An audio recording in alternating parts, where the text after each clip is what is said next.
রাজ্য জুড়ে সিপিএম কর্মী সমর্থকরা আক্রান্ত বলে দীর্ঘদিন ধরেই অভিযোগ করে আসছে সিপিএম নেতৃত্ব। বিভিন্ন সভা সমাবেশ থেকেও এই অভিযোগে সুর চড়িয়েছেন দলীয় নেতৃত্ব। এবার সেই ইস্যুতে মুখ্যমন্ত্রীকে চিঠি পাঠালেন সূর্যকান্ত মিশ্র। বিরোধী দলনেতার দাবি, 31শে জানুয়ারি বর্ধমানের রায়নায় তাঁর সভার আগে বিভিন্ন গ্রামে তৃণমূল কর্মীদের হাতে আক্রান্ত হন অসংখ্য সিপিএম সমর্থক। তারপরও বিভিন্ন জায়গায় সিপিএম সমর্থকদের বাড়ি ও দোকানে হামলা চালাচ্ছে তৃণমূল। কোথাও ভাঙচুর, কোথাও আবার সিপিএম সমর্থকের বাড়িতে আগুনও লাগিয়ে দেওয়া হয়েছে। মহিলাদেরও রেয়াত করা হচ্ছে না।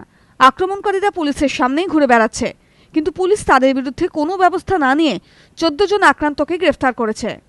যদিও বিরোধী দলনেতার যাবতীয় অভিযোগে অস্বীকার করেছেন রাজ্যের ক্ষুদ্র ও কুটির শিল্পমন্ত্রী স্বপন দেবনাথ।